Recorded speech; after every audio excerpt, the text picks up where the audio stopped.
ಬೆಂಗಳೂರು ದಕ್ಷಿಣ ಜಿಲ್ಲಾ ಮಹಿಳಾ ಕಾಂಗ್ರೆಸ್ ಉಪಾಧ್ಯಕ್ಷೆ ಡಾಕ್ಟರ್ ತಮಿಳ್ ಸೆಲ್ವಿ ವಿಶ್ವನಾಥನ್ ಅವರು ತಮ್ಮ ಹುಟ್ಟುಹಬ್ಬವನ್ನು ಸೇವಾ ಕಾರ್ಯಗಳ ಮೂಲಕ ಅರ್ಥಪೂರ್ಣವಾಗಿ ಆಚರಿಸಿಕೊಂಡರು. ನಗರದ ಸಿಪಾನಿ ಸೇವಾ ಸದನದಲ್ಲಿ ಆಶ್ರಯವಿಲ್ಲದ ನಿರಾಶ್ರಿತರು, ಬಡವರು, ಅಂಗವಿಕಲರು ಹಾಗೂ ವೃದ್ಧರೊಂದಿಗೆ ಕೇಕ್ ಕತ್ತರಿಸಿ ಹುಟ್ಟುಹಬ್ಬ ಆಚರಿಸಲಾಯಿತು. ಇದೇ ಸಂದರ್ಭದಲ್ಲಿ ಸುಮಾರು 450ಕ್ಕೂ ಹೆಚ್ಚು ಮಂದಿಗೆ ಊಟದ ವ್ಯವಸ್ಥೆ ಮಾಡಲಾಯಿತು. ಈ ಸಂದರ್ಭದಲ್ಲಿ ಮಾತನಾಡಿದ ಡಾಕ್ಟರ್ ತಮಿಳ್ ಸೆಲ್ವಿ ವಿಶ್ವನಾಥನ್ ಅವರು, ಈ ರೀತಿಯ ವಿಶೇಷ ದಿನಗಳಲ್ಲಿ ಅಗತ್ಯವಿರುವವರಿಗೆ ಸಹಾಯ ಮಾಡುವುದರಿಂದ ನಮಗೆ ಸಂತೋಷ ಮತ್ತು ತೃಪ್ತಿ ಸಿಗುತ್ತದೆ. ಇರುವವರಿಗೆ ಕೊಡುವುದಕ್ಕಿಂತ ಇಲ್ಲದವರಿಗೆ ನೆರವು ನೀಡುವುದು ಹೆಚ್ಚು ಸಂತೋಷವನ್ನ ನೀಡುತ್ತದೆ. ಅವರ ಆಶೀರ್ವಾದ ಮತ್ತು ಪ್ರೀತಿ ನಮಗೆ ಸದಾ ಪ್ರೇರಣೆಯಾಗಿರುತ್ತದೆ ಎಂದು ಹೇಳಿದರು. ಸಮಾಜದಲ್ಲಿ ಸೇವಾ ಮನೋಭಾವ ಹೆಚ್ಚಾಗಬೇಕು ಎಂಬ ಉದ್ದೇಶದಿಂದ ಇಂತಹ ಕಾರ್ಯಕ್ರಮಗಳನ್ನು ನಡೆಸಲಾಗುತ್ತಿದೆ ಎಂದು ಅವರು ಇತರರು ಸಹ ತಮ್ಮ ವಿಶೇಷ ದಿನಗಳನ್ನು ಸೇವಾ ಕಾರ್ಯಗಳ ಮೂಲಕ ಆಚರಿಸಬೇಕು ಎಂದು ಕರೆ ನೀಡಿದರು. ಕಾರ್ಯಕ್ರಮದ ಅಂತ್ಯದಲ್ಲಿ ಸಿಪಾನಿ ಸೇವಾ ಸದನದಲ್ಲಿದ್ದ ಎಲ್ಲರಿಗೂ ಊಟದ ವ್ಯವಸ್ಥೆ ಮಾಡಿ ಅವರೊಂದಿಗೆ ಸಂತೋಷದ ಕ್ಷಣಗಳನ್ನು ಹಂಚಿಕೊಳ್ಳಲಾಯಿತು.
ಜೈ ಭೀಮ್ ಜೈ ಸಂವಿಧಾನ್.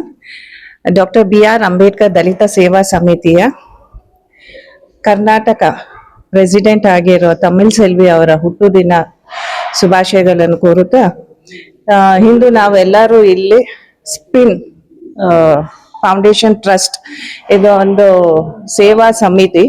ಸೊ ಅಲ್ಲಿ ಬಂದು ನಾವು ಇವರ ಜೊತೆ ಎಲ್ಲ ಒಂದಾಗಿದ್ದು ಮತ್ತೆ ಅವರು ಇದು ಓಲ್ಡ್ ಏಜ್ ಇಂದ ಬಂದ ಜನಗಳ ಜೊತೆ ನಾವು ಇವತ್ತು ಸಂಭ್ರಮದಿಂದ ತಮಿಳ್ ಸೆಲ್ವಿ ಅವರ ಹುಟ್ಟು ದಿನ ಕೇಕ್ ಕಟಿಂಗ್ ಮಾಡಿದ್ವಿ ಮೇಡಮ್ ಅವತ್ತು. ಇವತ್ತು ಎಲ್ಲಾರ ಜೊತೆ ಸೇರಿ ಒಂದು ಮನೆ ತರ ಇತ್ತು ಇವತ್ತು. ಹಾಗೂ ಅವ್ರಿಗೆಲ್ಲ ಇವತ್ತು ಮಧ್ಯಾಹ್ನ ಊಟ ಎಲ್ಲ ಅರೇಂಜ್ ಮಾಡಿದ್ವಿ ಮೇಡಮ್. ಎಷ್ಟು ಜನಕ್ಕೆ ಯಾವ ತರ ಪ್ರಿಪೇರಿಂಗ್ ಎಲ್ಲ ಮಾಡಿದ್ವಿ ಮೇಡಮ್? ಇಲ್ಲಿ ಸುಮಾರು 450 ಜನಗಳಿದ್ದಾರೆ.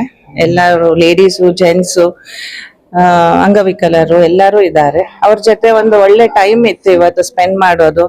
ಮತ್ತೆ ಅವ್ರನ್ನ ನೋಡ್ತಾ ಇದ್ದಂಗೆ ಇನ್ನೂ ಎಷ್ಟು ಕಷ್ಟಗಳ ದಿನಗಳಿದೆ ಅಂತಾನು ಅರ್ಥ ಆಯ್ತು. ಆದ್ರೆ ಒಂದು ಒಳ್ಳೆ ದಿನ ತಮಿಳ್ ಸೆಲ್ವಿ ಅವರ ಹುಟ್ಟು ದಿನದಿಂದ ಇವ್ರ ಜೊತೆ ಸ್ಪೆಂಡ್ ಮಾಡಿದ್ಕೆ ಎಲ್ಲರೂ ಇವಾಗ ದೊಡ್ಡ ದೊಡ್ಡ ನಾಯಕರು, ಲೀಡರ್ಗಳಾಗ್ತಾರೆ, ಸಂಘಟನೆಯಲ್ಲಿ ದೊಡ್ಡ ದೊಡ್ಡ ಒಂದು ಪೋಸ್ಟ್ ಗಳಿರ್ತಾರೆ. ಅವರೆಲ್ಲ ಒಂದು ಹಾಯಾಗಿ ಒಂದು ಫಾರಿನ್ ಟ್ರಿಪ್ ಹೊಡಿತಾರೆ. ಅದು ಇಲ್ಲಾಂದ್ರೆ ಒಂದು ದೊಡ್ಡ VIP ಹೋಟ್ಲ್, 5 ಸ್ಟಾರ್ ಹೋಟ್ಲ್ ಹೋಗಿ ಒಂದು ಬರ್ಡೇ ಸೆಲೆಬ್ರೇಟ್ ಮಾಡ್ತಾರೆ. ಇವತ್ತು ಸೆಲ್ವಿ ಮೇಡಮ್ ಜನ್ಮದಿನ, ಇಲ್ಲಿ ಇಷ್ಟು ಒಂದು ಪ್ರೀತಿಯಿಂದ ಅವ್ರ ಜೊತೆ ಎಲ್ಲ ಮಾತಾಡ್ಕೊಂಡು ನಗುತ್ತಾ ಒಂದು ಕೇಕ್ ಕಟ್ಟಿಂಗ್, ಆಮೇಲೆ ಊಟದ ಎಲ್ಲ ವ್ಯವಸ್ಥೆ ಮಾಡಿದ್ರಿ. ಈ ತರ ಒಂದು ಒಳ್ಳೆ ಇದು ಮೆಸೇಜ್ ಕೊಡಕ್ ಮಾಡಿದ್ರೆ ಇಲ್ಲ ಒಂದು ನಿಮ್ದು ಒಳ್ಳೆ ಆಲ್ರೆಡಿ ಮನ್ಸಲ್ಲಿ ಮಾಡಿಸ್ಬೇಕು? ಇಲ್ಲ ಸರ್, ಇದೊಂದು ಒಳ್ಳೆ ಮೆಸೇಜ್. ಯಾಕಂದ್ರೆ ಅಲ್ಲೋಗಿ ಲಕ್ಷಾಂತರ ರೂಪಾಯಿ ಖರ್ಚು ಮಾಡೋದು, ಇಲ್ಲಿ ಇರೋರ್ಗೆ ಒಂದ್ ದಿನಕ್ಕೆ ಒಂದ್ ರಾಯಲ್ ಊಟ ಕೊಟ್ರೆ ಅವ್ರಿಗೂ ಖುಷಿ ಆಗತ್ತೆ, ಮತ್ತೆ ನಮಗೂ ಖುಷಿ ಆಗತ್ತೆ. ಇದೊಂಥರ ಡಿಫ್ರೆಂಟ್ ಆದ ಅನುಭವ. 5 ಸ್ಟಾರ್ ಹೋಗೋದು ಬರೋದು ತಿನ್ನೋದು ಅದು ರೆಗ್ಯುಲರ್. ಇಲ್ಲ ಅದು ಪಡೀರಿ ಸರ್, ರೆಗ್ಯುಲರ್ ಆಗಿ ಅಲ್ಲೇ ಫುಲ್ ಡೇ ಸ್ಪೆಂಡ್ ಮಾಡ್ತಾರೆ. ನೀವು ಫುಲ್ ಡೇ ಇವತ್ತು ಮೇಡಮ್ ಒಂದು ಇಲ್ಲಿ ಬಂದಿರೋದು ಒಂದು ಒಳ್ಳೆ ಅಭಿಪ್ರಾಯನೇ ಇಲ್ಲ ಒಂದು ಒಳ್ಳೆ ಮೆಸೇಜ್ ಅಂತ ಒಳ್ಳೆ ಅಭಿಪ್ರಾಯ ಪ್ಲಸ್ ಇದೊಂದು ಒಳ್ಳೆ ಮೆಸೇಜ್. ಇರೋರು ಬಂದು ಮಾಡ್ಬೇಕು ಅಂತ ಕೇಳ್ಕೊಂತೀನಿ ನಾನು. ಸೊ ಇರೋರು ಒಂದ್ 20% ಆದ್ರೂ ಮಾಡ್ಬೇಕು ಇವ್ರಿಗೆ. ನಾನು ನಿಮ್ಮ ಸ್ನೇಹಿತರ ಜೊತೆ ಜಸ್ಟ್ ಮಾತಾಡಿದೆ. ನಿಮ್ಮ ಒಂದು ಜನ್ಮದಿನವನ್ನು ಅದ್ದೂರಿಯಾಗಿ ಬೇರೆ ಕಡೆ ಒಂದು VIP ಲಾಂಜ್ ಅಲ್ಲಿ ಮಾಡ್ತಾ ಇರ್ತಿರೋ ಜನ ಒಂದು ಸಂಘಟನೆಯಲ್ಲಿ ಒಂದು ಪೋಸ್ಟ್ ಅಲ್ಲಿ ಹೋದ್ಮೇಲೆ ನೀವೊಂದು ಈ ತರ ಒಂದು ಈ ಜಾಗದಲ್ಲಿ ಬಂದಿದ್ದೀರಾ. ನಾವು ಈ ಜಾಗದ ಬಗ್ಗೆ ಹೇಳೋದು ಬೇಡ, ಆಲ್ರೆಡಿ ಜನರಿಗೆ ಗೊತ್ತಾಗುತ್ತೆ. ತಾವು ಇಷ್ಟು ಒಳ್ಳೆ ಮನಸ್ಸಿಂದ ಬಂದಿದ್ದೀರಾ. ಇನ್ನು ಬರೋ ದಿನಗಳಲ್ಲಿ ಬೇರೆ ಪ್ಲಾನ್ ಮಾಡಿದ್ರೆ ಪ್ರೀವಿಯಸ್ ಆಗಿ ಪ್ಲಾನ್ ಮಾಡಿದ್ರೆ ಮೇಡಮ್? ಇಲ್ಲ ಸರ್, ಆಕ್ಚುಲಿ ನಾವು ಸೋಷಿಯಲ್ ವರ್ಕ್ ತುಂಬಾ ವರ್ಷಗಳಿಂದ ಮಾಡ್ತಾ ಇದೀವಿ. ಈ ತರ ನಾವು ಹುಟ್ಟಿನ ಹಬ್ಬ ದಿನಗಳು ಮತ್ತೆ ಬೇರೆ ಬೇರೆ ಏನೇನೋ ಒಳ್ಳೆ ಒಳ್ಳೆ ದಿನಗಳಲ್ಲಿ ಇವ್ರನ್ನ ಬಂದು ಭೇಟಿ ಮಾಡ್ಬೇಕು, ಇವ್ರಿಗೆ ನಾವು ಒಂದು ಒಳ್ಳೆ ಮೆಸೇಜ್ಗಳು ಏನೇನೋ ಕೊಡ್ಬೇಕು, ಅವ್ರನ್ನ ಹ್ಯಾಪಿ ಮಾಡಿಸ್ಬೇಕು.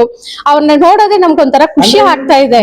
ಆಕ್ಚುಲಿ ಈ ತರ ಮಾಡ್ಲಿ ಅಂತ ನೀವು ಬಯಸ್ತೀರಾ? ಖಂಡಿತ ಖಂಡಿತ. ಈಗ ಎಲ್ಲೋ ಹೋಗಿ ಇರೋರು ಕೊಡೋದಕ್ಕಿಂತ ಇಲ್ಲವ್ರು ಹೊಟ್ಟೆ ತುಂಬಾ ನಾವು ಊಟ ಕೊಟ್ರೆ ಎಷ್ಟು ಆ ಊಟ ಅನ್ನೋದು ಯಾವಾಗ್ಲೂ ಮರಿಯಲ್ಲ. ಈಗ ನಾನು ಅವ್ರ ಹತ್ರ ಮಾತಾಡ್ಸಿದೆ, ಎಷ್ಟು ಖುಷಿ ಆಗಿದ್ರು, ಎಷ್ಟು ಹ್ಯಾಪಿ ಆಗಿದ್ರು.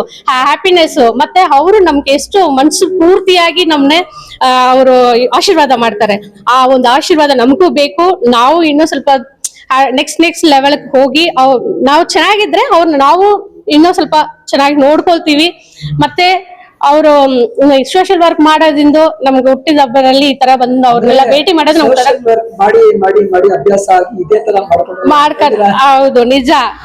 ನಾನು actually all India human rights organisation ಒಂದಿತ್ತು, ಮತ್ತೆ ಆ ಟೈಮಲ್ಲಿ ನಾನು ಇವನ್ನೆಲ್ಲ ಬಂದು ಭೇಟಿ ಮಾಡಿದ್ದೀನಿ, ಮತ್ತೆ ಮೀಟ್ ಆಗಿದ್ದೀವಿ, ಬಂದು ನೋಡ್ತಾ ಇರ್ತೀವಿ ಅವ್ರನ್ನೇ.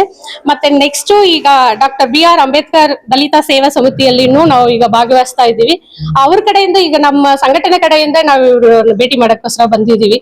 ನಮ್ಮ ಸಂಘಟನೆ ಉದ್ದೇಶ ಏನಂದ್ರೆ ನಾವು ಸ್ವಲ್ಪ ಬಡವರಿಗೆ ಹೆಲ್ಪ್ ಮಾಡ್ಬೇಕು, ಇಲ್ಲವ್ರಿಗೆ ಹೆಲ್ಪ್ ಮಾಡ್ಬೇಕು, ಮತ್ತೆ ಅವ್ರಿಗೆ ಒಂದು ಹ್ಯಾಪಿನೆಸ್ ಕೊಡ್ಬೇಕು. ಅವ್ರ ಕಷ್ಟ ಅಂದ್ರೆ ಆ ಕಷ್ಟದಲ್ಲಿ ನಿಲ್ಬೇಕು. ನೀವು ಮಾಡಿದ್ಮೇಲೆ ಇವಾಗ ಸಂಘಟನೆಯಲ್ಲಿ ಇಷ್ಟು ದೊಡ್ಡ ಒಂದು ಹುದ್ದೆಯಲ್ಲಿ ಇದ್ದೀರಾ ತಾವು. ನಿಮ್ಮೊಂದಿಗೆ ಇವಾಗ ನೀವು ಒಂದು ಜೂನಿಯರ್ ಅಲ್ಲ ಸೀನಿಯರ್ ಲೆವೆಲ್ ಇದ್ದೀರಾ. ಇವಾಗ ನಿಮ್ ಫಾಲೋವರ್ಸ್ ಈ ತರ ಎಲ್ಲ ನೋಡ್ತಾ ಇದ್ರೆ ಅವರು ಒಂದ್ಸಲ ಬಂದಿ ಖಂಡಿತ ಮಾಡ್ಬೇಕು ಅಂತ ಒಂದ್ ಒಳ್ಳೆ ಮೆಸೇಜ್ ಅಲ್ಲ? ಖಂಡಿತ. ನಾನು ಈಗ ಪಾರ್ಟಿಯಲ್ಲಿನೂ ಇದ್ದೀನಿ. ಈಗ ನಾನು ಒಂದು ಪೋಸ್ಟ್ ಹಾಕಿದ್ರೆ ನಾನು ಈ ತರ ಒಂದ್ ಸೇವೆ ಮಾಡ್ತೀನಿ ಅನ್ಬಿಟ್ಟು ಹೇಳಿದ್ರೆ ನೋಡಿದ್ರೇನೆ ಅವ್ರಿಗೂ ಒಂಥರ ನಾವು ಮಾಡ್ಬೇಕು ಅನ್ನೋದು ಒಂದು ಮನೋಭಾವ ಬರುತ್ತೆ.